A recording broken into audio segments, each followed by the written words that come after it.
There's a lot of country music out there. So although there's a lot of really good, high quality country music, there's also a fair share of just plain bad stuff. But even within that chunk of bad music, there's some that just strike a chord with us. Whether it's because they're too poppy, really stupid, from an artist I typically dislike, or many other factors, these are my top 10 country music guilty pleasures. Jumping right in at number 10, I have Honky Tonk Badonkadonk by Trace Adkins. It's so hard not to stare at that honky-tonk. I don't have a whole lot to say regarding this track.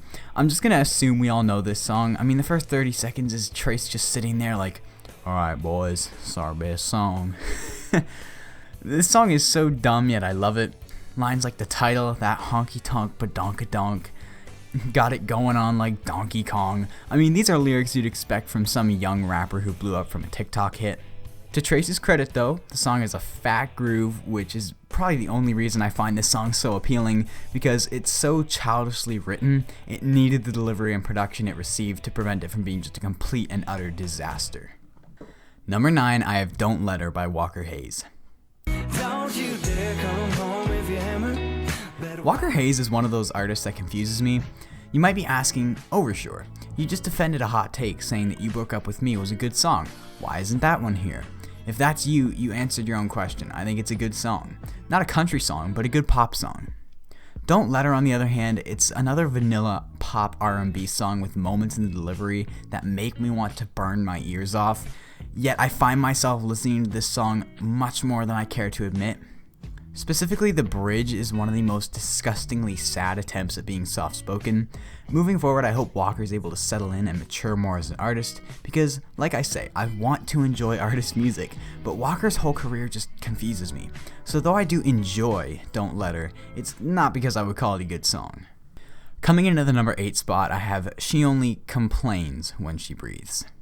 She only bitches when she breathes. I'm fairly confident in saying I don't think many or any of you know this track. Freddy B never really had a career. This here is the first song in his library from 2011. He's just released a handful of singles over the last 8 years. The only reason I know this song exists is because a while back my brother sent it to me. How he found it, I have no clue. But regardless, this song is so shocking. It's Freddy saying how he thought marriage was going to be like the movies, but then 1 year later, she's just complaining about everything he does wrong. It's delivered in such a comedic manner, yet there feels to be this underlying shade of sincerity. It's incredibly stupid, shocking, but funny. I'll just read you the chorus and then move on. She only complains when she breathes. Rolling in the hay upsets her allergies. Won't wear no sexy lingerie since she ate that wedding cake. Only thing she blows is my money and dreams. Yeah, this circle of trust is like a band of thieves. She stole my heart and then my self-esteem. I'll have to sum it up this way. She could turn a straight man gay. She only complains when she breathes. It's hard to do a country music guilty pleasure video without including arguably one of the most famous and universal guilty pleasures. I'm sure most of you already know what I'm talking about. It's Achy Breaky Heart by Billy Ray Cyrus. Don't tell my heart, my achy breaky heart. This song is so stupid, and the chorus is so cheesy, yet I love it so much, and a lot of people do. The rhythm and groove this song has going for it is just contagious. Despite this song lyrically being just uneventful and corny, they successfully found one of the most irresistible hooks and grooves, and somehow they pulled a hit out of the hat. In fairness, it doesn't sound bad at all. It's got a great sound to it, but my gosh, is it stupid. At number 6, I have Found Myself in a Country Song by Jaden Hamilton. I found myself in a country song. This is a newer one, and one that truly baffles me. Like, no matter how long I spend lost in thought, I can never come up with a reason why I like this song. To begin, the instrumental is so vanilla it's crazy. It's your standard pop country beat in the verses, and then the instrumentation just gets turned up louder in the chorus. I guess there's some fiddle and steel in the chorus, but it's subtle to say the least. Furthermore, the vocals are blatantly auto-tuned at times. The first verse is the easiest to hear it. I'm sorry, but I refuse to accept that his voice naturally wobbles like that, and you can also hear that slight tinny quality, which is often a pretty solid giveaway there's some shady business going on behind the scenes. As far as lyrics go, this is as generic gets. It's essentially what's your country song, although Jaden's came out first, but rather than Jaden asking the question, he's answering it. Lines like, "We dance to the dance," just make me question every inch of myself. Coming in at number 5, I have Red Solo Cup by Toby Keith. Red Solo Cup, Where to begin? Where on earth to begin? One of the funniest, stupidest songs to ever graze the country music scene. Fun fact, Toby Keith was the first concert I ever went to. Sadly, I can't remember much, but I do remember just spending an awesome night with just me and my dad, and this was the single out at the time. Everyone knew it, and I do remember everyone getting a fancy Toby Keith Red Solo Cup at the gates when you entered. Jokes aside though, that bridge really hits me in my feels. It really puts on full display the emotional support a Red Solo Cup can provide to one. The key change just acts as this bridge into a new and better day. I'm obviously kidding, this is so shockingly stupid. Those little at the end alone could earn you a spot on this list. I don't even know. At number 4 is another newer run. It's What She Wants Tonight by Luke Bryan. she wants my hands on her body. Recently, I've learned I'm by far not the only one who enjoys this song, but that doesn't excuse the fact this song is simply not great by any metrics. This is your stereotypical 40-year-old trying to be 25 making a seductive, flirty track with a more pop-influenced, radio-friendly sound. Some good things, I think it has a really catchy hook. I think that Luke really shows his range at the end of the chorus with those really tight high notes, but other than that, this is what you'd expect from a shallow country single. It's podium time, bronze medal. I have a pair of songs from Blake Shelton's Texoma Shore album. It's Turnin' Me On and Beside You Babe. 'Cause we got the fire tonight. She's turning me on, turning me on. Despite Texoma Shore being a 2017 album, I really found myself binging it during that spring to summer season of 2019. The memories attached to this song play a gargantuan role in my love for them, but critically speaking, these are no marvels of music.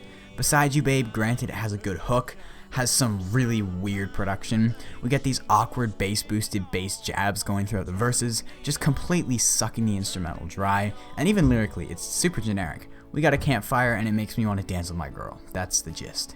Turnin' Me On, we're all familiar with. It was a single and a decently successful one. Genuinely speaking, I think this song sounds great. The airy, foggy sound to it I think is complemented really nice by Blake's more subdued vocal style. The elephant in the room is the chorus. It's like they were on a timer to write the song and were running out of time, so they just snuck Turning Me On into every single line. Again, like Luke Bryan, 50-year-old man trying to be flirtatious and seductive is never too appealing as a teenage boy myself, but I enjoy it, so I guess it did the job. Silver medal, it's Sittin' Pretty by Florida Georgia Line. Spoiler alert regarding the honorable mentions, there's a lot of Florida Georgia Line songs that, objectively speaking, aren't great, but Sittin' Pretty is by far the king of the castle. It's easy for me to say why I like this song. Catchy melodies throughout both verses and the chorus, smooth R&B fusions, but the trump factor is the time I discovered the track. I was really into this song around the same time period as Beside You Babe and Turning Me On. That spring to September of 2019 is arguably my favorite period of my life, and this warm, saturated summer vibe seemed to be at the forefront of it all. Not that I was playing this song every second of my life, but I can just vividly remember it being stuck in my head constantly. Lyrically, there's a lot to cringe about. Even sonically, you can find many objective and critical flaws, but man, I like this song. Before we get to our number 1 spot, I got some honorable mentions I want to run over. Countryside by Florida Georgia Line, one of their new ones. It sounds like a Joji song, but I like it. More Florida Georgia Line than I really care to admit. A decent amount of Southside by Sam Hunt I really enjoyed, like Drinking Too Much, if that sparks some uproar. I Wish Grandpa's Never Died by Riley Green. Obviously, the king of checklisting, Riley Green. At least this song was a little earlier in the checklist days, like it was kind of new, so it kind of got the slide from me originally, but it sounds great and I like it. Homesick and Lose It by Kane Brown, both songs I really like. Homesick being one, like in case you didn't know, that I think was just spoiled by poor production choices.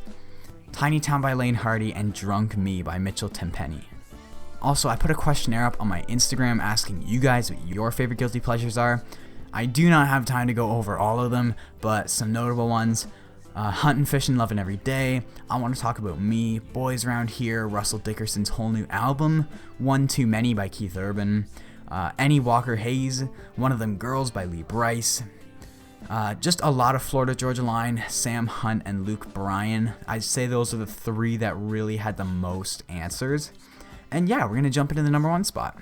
At number one, I have Temporary Insanity by Blanco Brown. I never mean to break your broken heart. There's a few reasons why I gave this track number one. First of all, it's Blanco Brown. To be a country fan and then say you enjoy output from Mr. Get Up himself already turns it into a guilty pleasure. Secondly, it's my favorite track on the whole list, which is why I gave it number one. From a pure enjoyment standpoint, if I had to listen to any song from this list, I'm taking Temporary Insanity. Sitting pretty close, but I'm taking Temporary Insanity. I would argue it's a good southern soul-inspired alternative country song. Even to call it country isn't that foolish, and before you try and discredit my opinion for saying that, the entirety of the instrumental is acoustic picking and a rim shot in the latter half. That's it.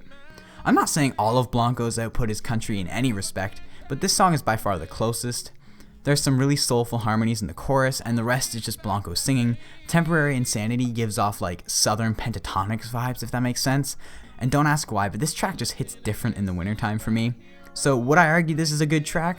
Yes, all day, but it has to be a guilty pleasure, simply due to who it is, and even though I like it, especially on this song, I know some people hear his voice as fingernails on a chalkboard.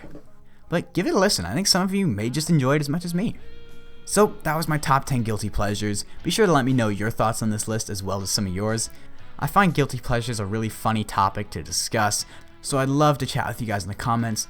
Also, if you're looking for a place to talk to all sorts of country fans, our Discord is the place to be. The link is in the description. I'm on there pretty much every day. There's great conversation taking place around the clock, so I would encourage you to get involved if that is of interest to you. If you want to participate in future videos like this one. I wonder if the mic can pick that up.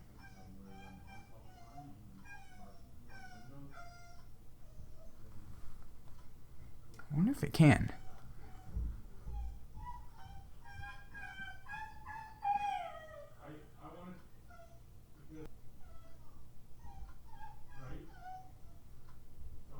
If you want to participate in future videos like this one, be sure to follow me on Instagram at over.shore.